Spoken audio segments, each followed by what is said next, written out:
Actes chapitre 2 à partir du verset 1. Le jour de la Pentecôte, ils étaient tous ensemble dans un même lieu. Tout à coup, il vint du ciel un bruit comme celui d'un vent impétueux. Et il remplit toute la maison où ils étaient assis. Les langues semblables à des langues de feu leur apparurent séparées les unes des autres et se posèrent sur chacun d'eux. On dit quoi? Des langues semblables à des langues de feu leur apparurent séparées les unes des autres. Les langues étaient quoi? Séparées les unes des autres et se posèrent sur chacun d'eux. Et ils furent tous remplis du Saint-Esprit et se mirent à parler en d'autres langues. Ils se mirent à parler en d'autres langues selon que l'Esprit leur donnait de s'exprimer. On avance. Oh, il y avait en ce jour à Jérusalem des Juifs impieux de toutes les nations qui sont sous le ciel. Les Juifs de toutes les nations qui sont où? Sous le ciel. Amen. Au bruit qui eut lieu, la multitude accourut et elle fut elle fut confondue parce que chacun les entendait parler dans sa propre langue. Ils étaient tous dans l'étonnement et la surprise. Et ils se disaient les uns aux autres, voici ces gens qui parlent, ne sont-ils pas tous Galiléens? Et comment les entendons-nous dans notre langue, dans notre propre langue à chacun, dans notre langue maternelle? Ils vont citer Parthes, Mèdes, Élamites, ceux qui habitent la Mésopotamie, la Judée, la Cappadoce, le pont d'Asie, la Phrygie, la Pamphylie, l'Égypte, il y avait même l'Afrique, le territoire de la Libye, voisine de Cyrène, l'Afrique, et ceux qui sont venus de Rome, juifs et prosélytes, crétois et arabes. Comment les entendons-nous parler dans nos langues des merveilles de Dieu? Ils étaient choqués, alléluia. Amen. Ils étaient choqués. Ils se rendent compte, ils voient un groupe de personnes, ce sont des Galiléens, et ils les voient en train de parler dans les langues, mais leur langue maternelle. Ils les voient parler des merveilles de Dieu. Ils sont choqués.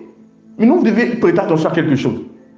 Nous avons vu au début que le parlant d'autres langues, c'est la capacité surnaturelle à parler des nouvelles langues, des langues diverses. Et vous allez voir que pendant qu'ils vont parler, les disciples ne vont pas parler qu'une seule langue. Ils vont parler des langues diverses. Amen. Donc ils naviguaient dans les langues maternelles.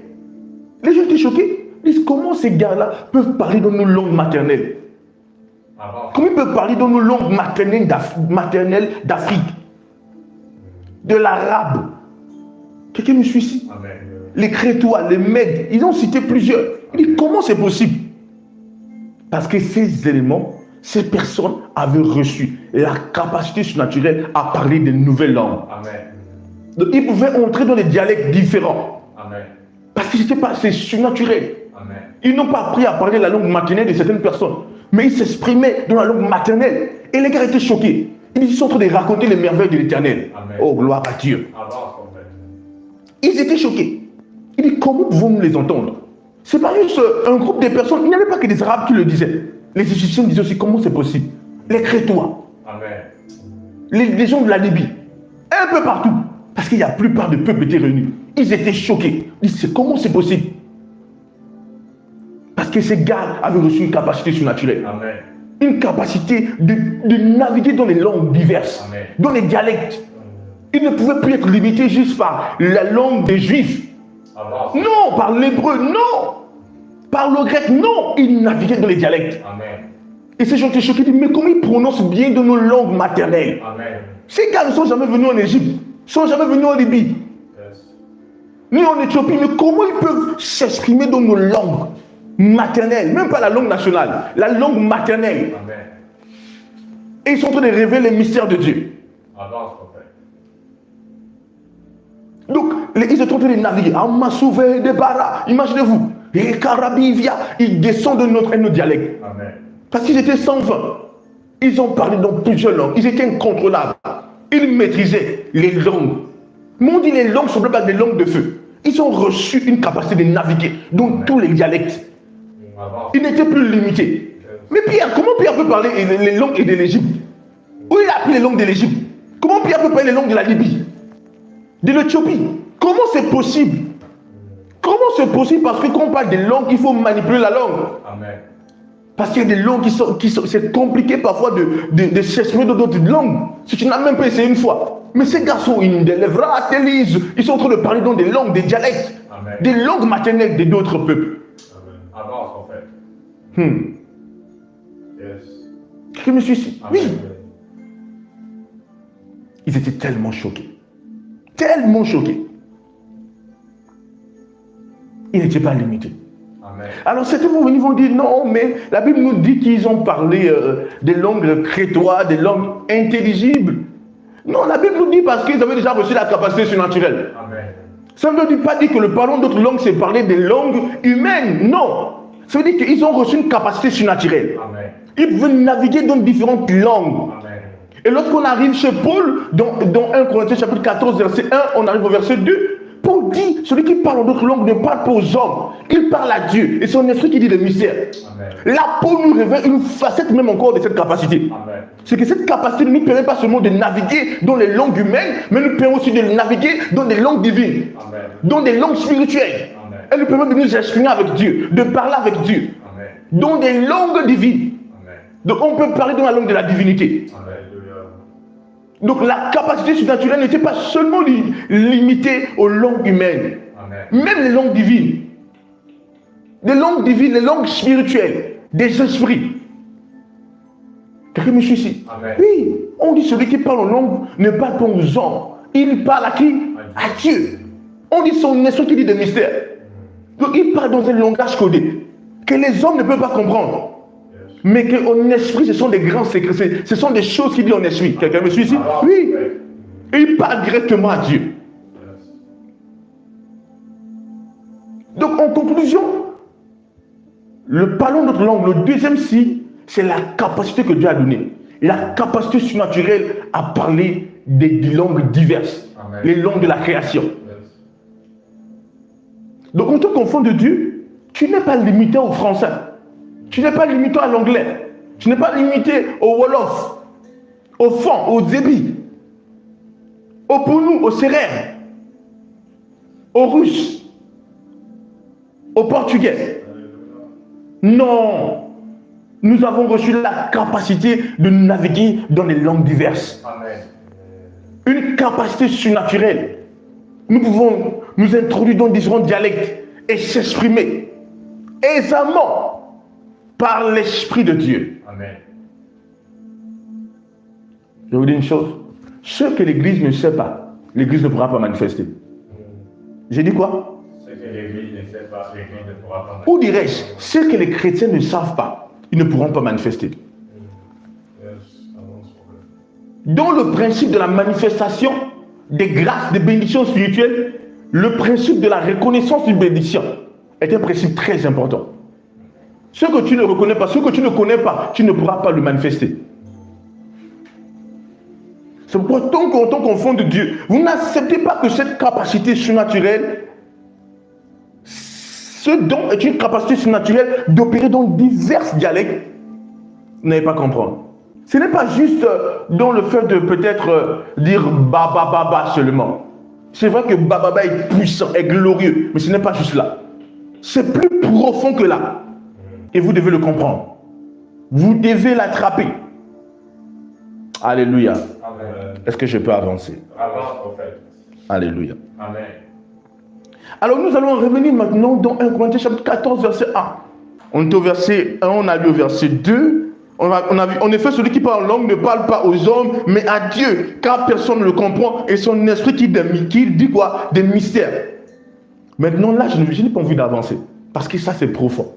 On doit naviguer dans ce verset-là. Amen. Parce que dans ce verset, il y a beaucoup de richesses. Il y a beaucoup de trésors que nous devons attraper. Nous devons attraper ces trésors. Nous devons les remettre à la surface.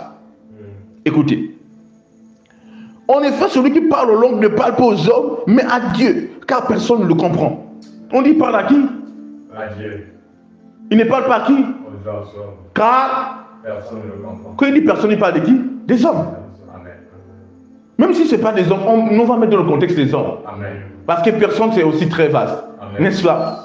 Amen. Voilà. Donc on va mettre dans le contexte des hommes. Parce qu'il est vrai aussi que si on parle à Dieu, donc en réalité, les démons ne nous entendent pas. Amen. Quelqu'un me suit ici? Amen. Et il a dit son esprit qui dit des secrets. Amen. Ah, c'est glorieux. Amen. Alléluia. Amen. Bon, on va s'apesantir ici. Alors, qu'est-ce qu'est cette autre facette du parlant d'autres langues? Parce qu'on dit celui qui parle d'autres langues, il parle à Dieu.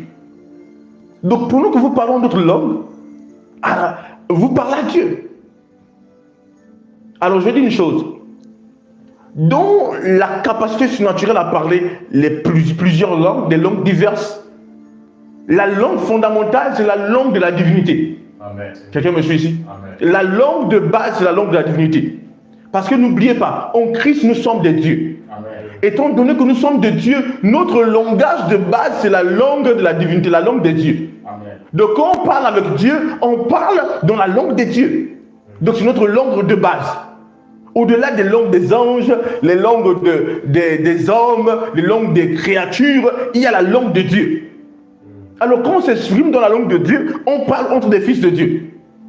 Donc il faut dire la vérité est que la plupart du temps quand nous parlons, nous nous exprimons d'abord dans la langue de Dieu. Quelqu'un me suit ici?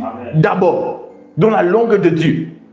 Parce qu'il faut parler avec notre Père. Il faut communiquer avec notre Père. Et c'est une priorité de communiquer avec notre Père. Alléluia, c'est très important de le comprendre. Alors, donc, vous voyez pourquoi il est très important pour vous de pouvoir aimer parlant notre langue. Vous allez me dire, prophète, mais la Bible dit ça. Mais est-ce que quand on parle en français, on ne parle pas Dieu? Je vais me permettre de déclarer à propos de ça. Est-ce que lorsqu'on parle en anglais, on ne parle pas Dieu? Lorsque je parle dans ma langue maternelle, est-ce que je ne parle pas Dieu? Si tu parles à Dieu, mais pas de la même manière que lorsque tu parles en d'autres langues. Ou pas au niveau que lorsque tu parles en d'autres langues. Et je vais t'expliquer. Déjà pour commencer, quand nous allons dans l'étude des langues, il y a des langues qui sont plus riches que d'autres. Amen. Quelqu'un me suit ici? Amen. Par exemple, nous allons voir que le latin est une langue très riche. Amen.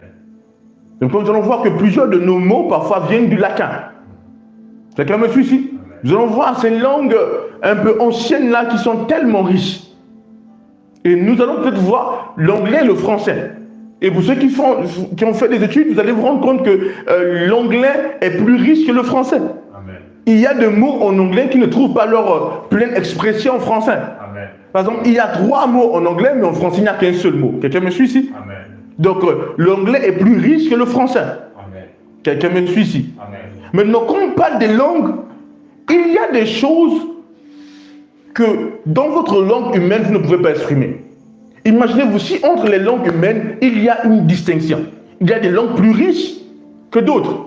Combien de fortes raisons entre les langues humaines et les langues divines? Il y a une grande séparation, une grande distinction. Amen. Les langues spirituelles sont plus riches que les langues humaines. Amen. Pourquoi? Parce que les langues humaines ne vous permettent pas de tout exprimer. Parce que les langues sont aussi des moyens d'expression. Sont des moyens d'expression. Mais les langues humaines ne vous permettent pas de vous exprimer totalement. Parce qu'il y a des choses que votre esprit veut exprimer, mais qu'il ne peut pas exprimer dans des langues limitées. Quelqu'un me suit ici? Oui. Alors si votre esprit veut être dans un niveau de pleine expression, votre esprit a besoin de s'élever dans des dialogues supérieurs, de haut rang. Je vais dire une chose.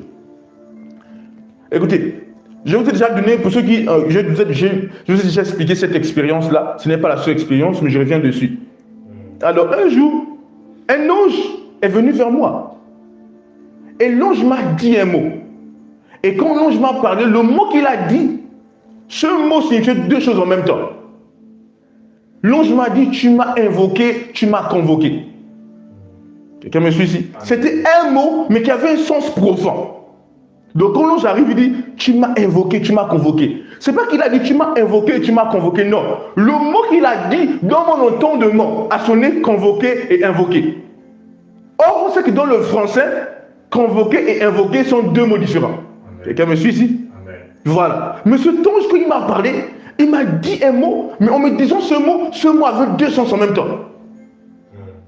Et quand j'ai réveillé, je dis, comment ça? Comment je dis je l'ai invoqué, je l'ai convoqué? Quelqu'un me suit ici? Amen. Parce qu'en français, convoquer et invoquer, c'est pas la même chose. Mais en anglais, je dis un mot, mais qui avait une profondeur terrible. Amen. Dans sa profondeur, ce mot signifie en même temps invoquer et convoquer. Ah, c'est qui me suit ici? Là, c'est déjà, par exemple, vous voyez, une distinction dans les expressions, dans les langues spirituelles, par exemple. Quelqu'un me suit ici? Est-ce que je n'ai pas avancé? C'est très important de comprendre ça.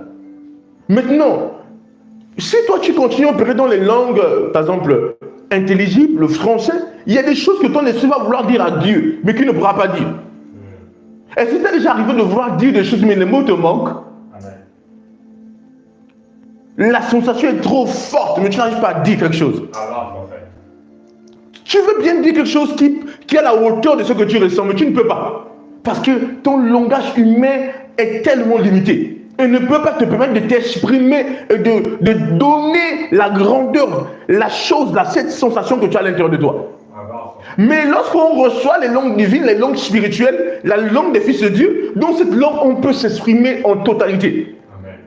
Cette langue est à notre hauteur. Quelqu'un me suit ici? Donc tu peux t'exprimer et pouvoir dire ce que tu veux. Les langues spirituelles, la diversité des langues, c'est aussi ça. Nous permettent de parler de libérer notre pleine expression à travers les langues. Quelqu'un me suit ici? Amen. Donc celui qui parle en français, qui prie en français ou qui prie dans sa langue maternelle, humaine, est limité par rapport à celui qui parle en d'autres langues, dans des langues spirituelles. Celui qui navigue dans les dialectes divins. Alors vous voyez que, en fait, parfois ton esprit veut dire des choses. Parce que ton esprit n'est pas... Vous savez que l'homme est constitué de trois entités. Permettez-moi d'utiliser le terme entité, mais j'espère que vous allez comprendre. De trois éléments. Esprit, âme et corps. Mais l'homme n'est pas le corps. Parce que le corps est le vêtement. Le corps est l'habitation de l'homme. L'homme est l'esprit. La définition de l'homme, conformément à la parole de Dieu, c'est que l'homme est un esprit, il a une âme, il possède une âme et il habite dans un corps. Quelqu'un me suit ici? Amen. Donc vous n'êtes pas le corps. Vous n'êtes pas uniquement l'âme. Vous êtes l'esprit et vous avez une âme. Vous habitez dans un corps. Alors, votre esprit, pour s'exprimer à travers votre être, a besoin que l'âme puisse être capable de tout attraper. Quelqu'un me suit ici? Amen. Mais or, les programmations, les langages humains, les langues humaines sont très limitées. Parce que les langues humaines sont étroitement liées à l'intelligence humaine. Quelqu'un me suit ici? Amen. Donc les langues humaines sont limitées dans l'intelligence humaine. Bien qu'à la base, l'intelligence humaine n'était pas rien. Mais les langues divines ne sont pas limitées au niveau de l'intelligence humaine. Amen. Les langues divines sont limitées à l'intelligence divine, l'intelligence de Dieu. Or, l'intelligence de Dieu ne connaît pas de limites. Amen. Dieu est infiniment grand. C'est pourquoi vous allez voir que le jour de la Pentecôte, les gars étaient choqués. Humainement parlant, l'intelligence des hommes ne peut pas permettre à ces gars de s'exprimer dans nos langues maternelles et maîtriser et maîtriser ces langues. Il dit, c'est pas possible. Non, c'est pas possible. Mais là, c'était déjà une autre capacité. Amen. La capacité de la divinité. Amen. Quelqu'un me suit ici? Ils opéraient dans nos dialectes. Quelqu'un me suit ici? Amen.